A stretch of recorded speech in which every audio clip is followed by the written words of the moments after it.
Hello friends, exam study अड्डा YouTube channel में स्वागत है। दोस्तों, आज के वीडियो में हम लोग करने वाले हैं लाइट प्रकाश का सेकेंड पार्ट नंबर 2 के महत्वपूर्ण प्रश्नों को करने वाले हैं। दोस्तों, इसके पिछले वीडियो में हम लोग पार्ट 1 से संबंधित जितने भी प्रश्न बन सकता है उन सभी प्रश्नों को पार्ट 1 वीडियो में कर चुके हैं। फ्रेंड्स, अगर आप उस वीडियो को नहीं देख पाए हैं तो हमारे चैनल के प्लेलिस्ट में जाकर के उस वीडियो को देख सकते हैं। फ्रेंड्स, अगर आप हमारे चैनल पर पहली बार विजिट कर रहे हैं तो लाल बटन के सब्सक्राइब बटन को सब्सक्राइब कर लीजिए, साथ में बेल आइकन को भी प्रेस कर लीजिए ताकि इसी प्रकार के वीडियो की नोटिफिकेशन सबसे पहले आप तक पहुंच सके। और दोस्तों, इस वीडियो को लाइक, शेयर और कमेंट करके जरूर बताइएगा यह वीडियो आपको कैसा लगा।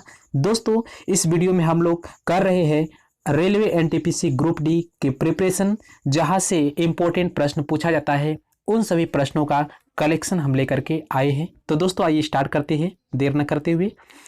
पहला प्रश्न है, वातावरण में प्रकाश का विसरण निम्नलिखित की वजह से होता है। दोस्तों, जैसा कि हम जानते हैं कि वातावरण में प्रकाश का जो विसरण होता है किसके कारण होता है, तो दोस्तों धूल के कणों के द्वारा होता है। ऑप्शन नंबर बी इसका करेक्ट आंसर हो जाएगा। नेक्स्ट प्रश्न की तरफ चलते हैं। नेक्स्ट प्रश्न है, चंद्र सतह पर एक पर्यवेक्षक को दिन के समय आकाश दिखाई देगा। दोस्तों, अगर चंद्रमा के सतह पर कोई भी व्यक्ति दिन में अगर वहां पर जाता है तो आकाश कैसा दिखाई देता है, तो दोस्तों आकाश दिखाई देता है काला दिखाई देता है, अर्थात आकाश का रंग कोई नहीं दिखा, अर्थात काला रंग दिखाई देता है। नेक्स्ट प्रश्न है, एक गोलाकार वाई का बुलबुला किसी कांच के टुकड़े में अंतः स्थापित है। उस बुलबुले से गुजरती हुई प्रकाश की किरण के लिए वह बुलबुला किसी की तरह कार्य करता है।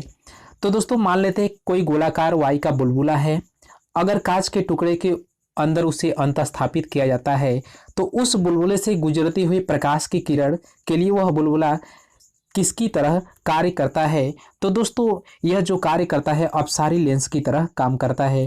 दोस्तों, अपसारी लेंस का जो कार्य होता है प्रकाश की किरण को फैलाने का काम करता है। जैसा कि आप डायग्राम के माध्यम से देख सकते हैं कि अपसारी जो किरण होता है, अपसारी का जो काम होता है, जब प्रकाश की किरणें एक बिंदु से चलती है, एक बिंदु से चल करके विभिन्न भागों में बट जाती है, अर्थात प्रकाश का क्या होता है यहाँ पर, यानी कि दोस्तों इसमें होता है अपसारी का मतलब होता है जब आने वाली प्रकाश किरणें एक बिंदु पर आकर के मिल जाती है तो इस प्रक्रम को क्या कहा जाता है, अपसारी किरण पुंज के नाम से जाना जाता है। तो इसमें भी यही जो क्रिया होता है अपसारी का क्रिया होता है। नेक्स्ट प्रश्न है, यातायात सिग्नल में लाल प्रकाश किया जाता है क्योंकि।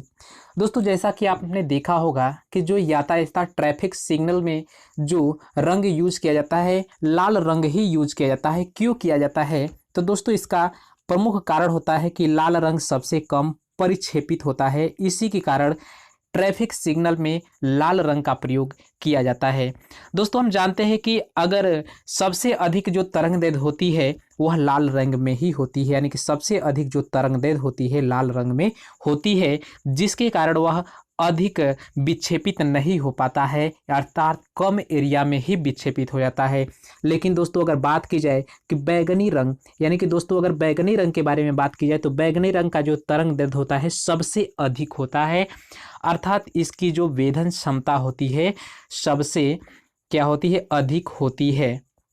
यानी दोस्तों बैगनी रंग की तरंगदैर्घ्य कम होती है और लाल रंग की तरंगदैर्घ्य सबसे अधिक होती है, इसी कारण लाल रंग का परिक्षेपण बहुत कम होता है, इसलिए इसे ट्रैफिक सिग्नल यातायात सिग्नल में प्रयोग किया जाता है। नेक्स्ट प्रश्न है, समुद्र नीला प्रतीत होता है किसके कारण, तो दोस्तों आकाश की परावर्तन तथा जल के कणों के द्वारा प्रकाश के प्रकीर्णन के कारण समुद्र नीला प्रतीत होता है। दोस्तों, हम लोगों ने हम जानते हैं कि जो प्रकाश का परावर्तन होता है, जब प्रकाश की किरण किसी समतल माध्यम है यहाँ से आकर के पड़ती है तो इस मीडियम से परावर्तित होकर के उसी मीडियम में लौट जाती है, तो इस प्रोसेस को प्रकाश का परावर्तन के नाम से जाना जाता है। दोस्तों, जैसा कि आपने देखा होगा कि जो बालू के कण होता है, ठोस बालू का कण वह धूप में रखा होता है तो चमकता है, यह प्रकाश के परावर्तन के कारण यह क्रिया संभव होती है। दोस्तों, अगर बात की जाए प्रकाश के प्रकीर्णन की बात की जाए तो प्रकाश के प्रकीर्णन के कारण ही आकाश नीला दिखाई देता है। सेम प्रोसेस इसमें भी होता है, समुद्र इसी के कारण नीला प्रतीत होता है। किसके कारण, आकाश की परावर्तन और जल कणों के द्वारा प्रकाश के प्रकीर्णन के कारण। नेक्स्ट प्रश्न है, इंद्रधनुष में किस रंग का विक्षेपण सबसे अधिक होता है, तो दोस्तों इंद्रधनुष में दोस्तों अगर देखा जाए तो इंद्रधनुष में कुल रंगों की जो संख्या होती है 7 रंगों की संख्या होती है। और दोस्तों इन 7 रंगों में सबसे अधिक जो तरंग दैर्ध्य होता है आपका लाल रंग का होता है। सबसे अधिक जो तरंग दैर्ध्य होता है लाल रंग होता है, जिसके कारण इसकी ऊर्जा क्या होती है, बहुत कम होती है। यानी कि दोस्तों इसकी जो ऊर्जा होती है बहुत कम होती है। किसकी? लाल रंग की ऊर्जा बहुत कम होती है, अर्थात इसकी वेधन क्षमता बहुत कम होती है, लेकिन जिसके कारण इसका विक्षेपण बहुत अधिक नहीं होता है। लेकिन बैगनी रंग की बात की जाए तो बैगनी रंग का जो तरंग दैर्ध्य होता है सबसे कम होता है, जिसके कारण इसका विक्षेपण बहुत अधिक होता है। इसलिए ऑप्शन नंबर ए इस प्रश्न का करेक्ट आंसर हो जाएगा। नेक्स्ट प्रश्न है, तारे आकाश में वास्तव में जितनी ऊंचाई पर होते हैं वह उसमें अधिक ऊंचाई पर प्रतीत होते हैं। इसकी व्याख्या किसके द्वारा की जाती है? तो दोस्तों इसकी जो व्याख्या की जाती है आपके वायुमंडलीय अपवर्तन के द्वारा इसकी व्याख्या की जाती है। नेक्स्ट प्रश्न है, पेरिस्कोप बनाने में निम्नलिखित में से कौन सा एक प्रयुक्त किया जाता है? तो दोस्तों पेरिस्कोप बनाने में जो लेंस का प्रयोग किया जाता है, दोस्तों जो पेरिस्कोप होता है एक प्रकार का, आपने देखा होगा कि जो पनडुब्बी होता है, पनडुब्बी की गहराई मापने के लिए पेरिस्कोप का यूज किया जाता है। किसकी गहराई नापने के लिए? पनडुब्बियाँ जैसी जो समुद्र में चलती है, पनडुब्बियों की गहराई को नापने के लिए पेरिस्कोप का प्रयोग किया जाता है। और इसमें जो लेंस प्रयोग किया जाता है समतल दर्पण का प्रयोग किया जाता है। इसमें समतल दर्पण पेरिस्कोप बनाने में प्रयोग किया जाता है। दोस्तों समतल दर्पण का अगर डायग्राम के बारे में हम लोग देखना चाहें तो जो समतल दर्पण होता है यहाँ पर आपका दिखाया गया है। समतल दर्पण में एक सिरा क्या होता है, पॉलिश किया हुआ होता है, एक सिरा प्लेन होता है, बिल्कुल एक सिरा पॉलिश किया जाता है, दूसरे सिरे में प्रकाश का परावर्तन होता है, यानी प्रकाश जैसे ही पड़ेगा तो यहाँ से रिफ्लेक्ट होता है। यह समतल दर्पण के द्वारा, यानी कि सामने का भाग होता है और पिछला भाग होता है और एक भाग इसमें पॉलिश किया होता है। और इसकी जो रेडियस होती है वह इनफाइनाइट होती है, यानी कि अनंत होती है आपके समतल दर्पण का। तो समतल दर्पण का ही यूज करके पेरिस्कोप बनाया जाता है। और जो पेरिस्कोप होता है पनडुब्बी की गहराई नापने के लिए प्रयोग किया जाता है। और दोस्तों समतल दर्पण की अगर बात की जाए तो समतल दर्पण जैसे आप जिसमें चेहरा, जिस दर्पण में आप चेहरा देखते हैं वह भी समतल दर्पण का बना होता है, जिसे आईना कहा जाता है। और इसी तरह से परिदर्शी हुआ, पनडुब्बियों के बाहर हालचाल जानने के लिए जो परिदर्शी यूज किया जाता है वह भी आपका समतल दर्पण का प्रयोग किया जाता है। नेक्स्ट प्रश्न की तरफ चलते हैं। नेक्स्ट प्रश्न है, वाहन के पीछे से आने वाली वस्तुओं को देखने के लिए किसका प्रयोग किया जाता है?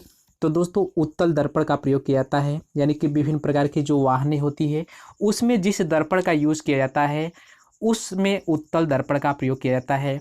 दोस्तों जो उत्तल दर्पण की खास बात क्या होती है कि यह दूर की वस्तु को खींच करके पास लाकर दिखाने का काम करता है। दोस्तों इसकी पहचान क्या होती है, या इस डायग्राम के माध्यम से आप समझ सकते हैं। इसकी जो पहचान होती है, इसका जो एक सिरा होता है दोस्तों, यानी कि दोस्तों ये उत्तल दर्पण है। उत्तल दर्पण का मतलब इसके उठे हुए भाग से प्रकाश का क्या होता है, परावर्तन होता है। यानी कि इसके उठे हुए भाग से, जैसे इसके दबे हुए भाग में पॉलिश किया रहेगा और प्रकाश का जो परावर्तन होता है इसके उठे हुए भाग से होता है, तो इस प्रकार के दर्पण को कहा जाता है उत्तल दर्पण के नाम से जाना जाता है। यानी कि वाहनों के पीछे जो दर्पण यूज किया जाता है वह आपका होता है उत्तल दर्पण का यूज किया जाता है। और दोस्तों उत्तल जो दर्पण होता है इसके द्वारा जो बना प्रतिबिंब होता है आभासी, सीधा और छोटा होता है। यानी कि खासकर उत्तल दर्पण में जो प्रतिबिंब बनता है आपका आभासी प्रतिबिंब बनता है। लेकिन अवतल दर्पण की बात की जाए तो अवतल दर्पण में वास्तविक प्रतिबिंब बनता है। और दोस्तों उत्तल दर्पण की जो फोकस दूरी होती है पॉजिटिव धनात्मक लिया जाता है, लेकिन अवतल दर्पण की जो फोकस दूरी होती है ऋणात्मक ली जाती है। नेक्स्ट प्रश्न है, रोगियों के दांत देखने में दंत चिकित्सक द्वारा प्रयुक्त दर्पण होता है। दोस्तों जैसा कि आपने देखा होगा कि जो डॉक्टर लोग यूज करते हैं दांत वाले, खासकर दांत वाले डॉक्टर, चिकित्सक के लिए किस दर्पण का यूज किया जाता है? तो दोस्तों अवतल दर्पण का प्रयोग किया जाता है। दोस्तों अवतल दर्पण की खास बात यह होती है कि यह छोटी से छोटी वस्तु को बड़ा करके दिखाने का काम करता है, इसलिए इसका अवतल दर्पण का यूज करते हैं, दंत चिकित्सक में प्रयोग किया जाता है। दोस्तों जो अवतल दर्पण होता है यानी कि इसके दबे हुए भाग से प्रकाश का परावर्तन होता है, यानी कि उठे हुए भाग पर पॉलिश किया जाता है और इसके दबे हुए भाग से प्रकाश का क्या हो, परावर्तन हो, तो इस प्रकार के दर्पण को कहा जाता है अवतल दर्पण कहा जाता है। नेक्स्ट प्रश्न है, दाढ़ी बनाने के लिए काम में लेते हैं, किस दर्पण का प्रयोग किया जाता है? दाढ़ी जैसे शेविंग, दाढ़ी को शेविंग करने के लिए किस दर्पण का यूज किया जाता है? तो दोस्तों यह अवतल दर्पण का यूज किया जाता है। ऑप्शन नंबर ए इसका करेक्ट आंसर हो जाएगा। दोस्तों जो अवतल दर्पण होता है इसके उठे हुए भाग पर पालिश किया जाता है, जैसा कि आप डायग्राम में देख सकते हैं, उठे हुए भाग पर पालिश किया जाता है। और इसके दबे हुए भाग पर क्या की जाती है? दबे हुए भाग से प्रकाश का परावर्तन होता है। जैसे प्रकाश इधर पड़ेगा तो इधर से परावर्तन होगा, दबे हुए भाग से प्रकाश का परावर्तन होता है।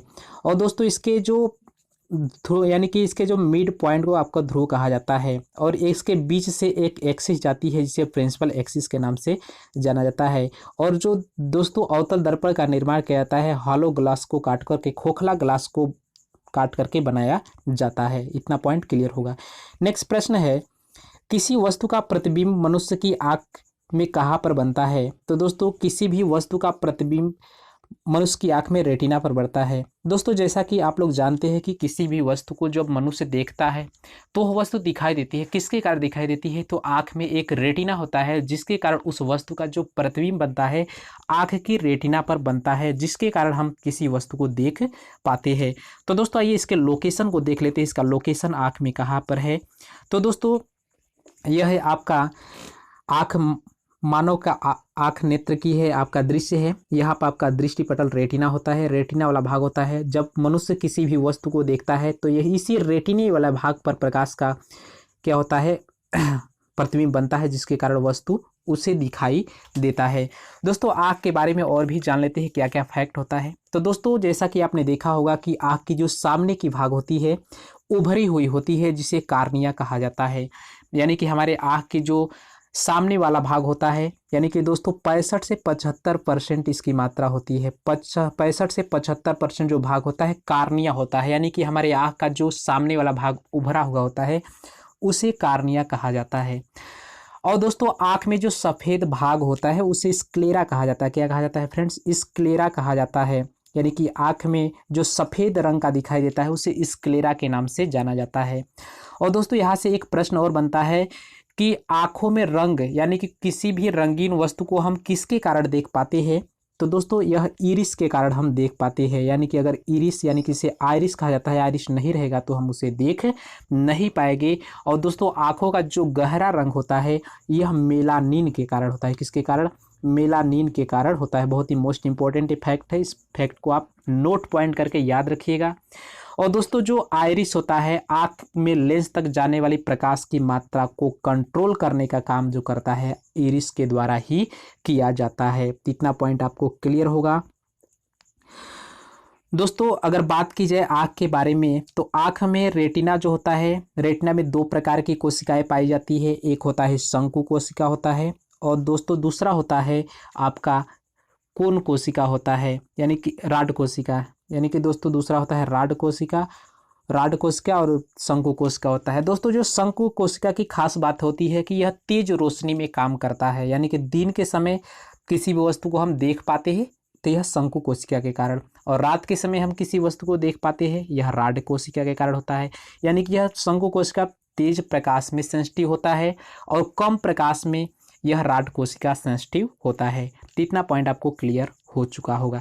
नेक्स्ट प्रश्न की तरफ चलते हैं। नेक्स्ट प्रश्न है, रेटिना पर नेट द्वारा निर्मित प्रतिबिंब होता है। दोस्तों रेटिना पर जो प्रतिबिंब बनता है, नेत्र के द्वारा जो प्रतिबिंब बनता है वह कैसा प्रतिबिंब होता है? तो दोस्तों जो रेटिना पर बना प्रतिबिंब होता है वास्तविक, उल्टा और छोटा होता है। ऑप्शन नंबर ए इसका करेक्ट आंसर हो जाएगा। यानी कि रेटिना पर जो प्रतिबिंब बनता है वास्तविक होता है, उल्टा होता है और छोटा होता है। नेक्स्ट प्रश्न है, किसी व्यक्ति का पूरा पृथ्वी में देखने के लिए एक समतल दर्पण की न्यूनतम ऊंचाई होती है। पूरा दृश्य, सॉरी दोस्तों यहाँ पर पूरा दृश्य यानी कि किसी भी वस्तु के पूरा दृश्य देखने के लिए उसकी न्यूनतम ऊंचाई कितनी होनी चाहिए? समतल दर्पण में हम किसी वस्तु को देखना अगर चाहे, उसके पूरे चित्र को देखना चाहे तो व्यक्ति की ऊंचाई की क्या होनी चाहिए? आधी होनी चाहिए। अगर व्यक्ति की ऊंचाई की आधी ऊंचाई का समतल दर्पण है तो हम अपने पूरे चित्र को हम देख सकते हैं। अन्यथा अगर आधी से कम उसकी ऊंचाई होगी समतल दर्पण की तो उस वस्तु को हम पूरा नहीं देख पाएंगे। नेक्स्ट प्रश्न है, प्रकाश का रंग निर्धारित होता है किसके कारण? तो दोस्तों जो प्रकाश का जो रंग निर्धारित होता है यह तरंगदैर्घ्य लैम्डा के कारण निर्धारित होता है, यानी कि तरंगदैर्घ्य के कारण किसी प्रकाश का रंग निर्धारित होता है। दोस्तों जो प्रकाश होता है, प्रकाश एक प्रकार की ऊर्जा होता है, प्रकाश एक प्रकार की ऊर्जा होता है और प्रकाश की जो तरंगदैर्घ्य होती है 3900 एंगस्ट्रॉन से 7800 एंगस्ट्रॉन होता है। ये बहुत बार एग्जाम में प्रश्न पूछा जा चुका है। और दोस्तों सबसे अधिक तरंगदैर्घ्य की बात की जाए तो सबसे जो दृश्य प्रकाश की सबसे अधिक जो तरंगदैर्घ्य होती है दोस्तों, सबसे अधिक जो तरंगदैर्घ्य होती है लाल रंग की होती है और सबसे कम तरंगदैर्घ्य आपकी बैगनी रंग की होती है। तो इस पॉइंट को भी आप याद रखिएगा। नेक्स्ट प्रश्न है, पानी में हवा का बुलबुला वैसे ही काम करेगा जैसे करता है? तो दोस्तों यह अवतल लेंस की तरह काम करता है, यानी कि पानी में बुलबुला जो होता है यह अवतल लेंस की तरह काम करता है। ऑप्शन नंबर डी इसका करेक्ट आंसर हो जाएगा। तो दोस्तों अवतल दर्पण का यूज कहाँ पर किया जाता है? सेविंग मिरर के रूप में किया जाता है। सेविंग मिरर में जो बड़ा इसके द्वारा जो प्रतिबिंब बनाया जाता है, आभासी सीधा और बड़ा प्रतिबिंब बनाया जाता है। और दोस्तों अवतल दर्पण का प्रयोग किया जाता है, दंत चिकित्सक में प्रयोग किया जाता है। तो दोस्तों आज के वीडियो में बस इतना ही। अगर यह वीडियो आपको पसंद आई हो तो इस वीडियो को लाइक कर दीजिए और साथ में इस वीडियो को शेयर कर दीजिए। और दोस्तों अगर चैनल पर पहली बार विजिट कर रहे हैं तो लाल बटन के सब्सक्राइब बटन को सब्सक्राइब कर लीजिए, साथ में बेल आइकन को भी प्रेस कर लीजिए और कमेंट करके जरूर बताइए वीडियो आपको कैसा लगा। दोस्तों फिर मिलेंगे नेक्स्ट वीडियो में, तब तक के लिए धन्यवाद, थैंक यू।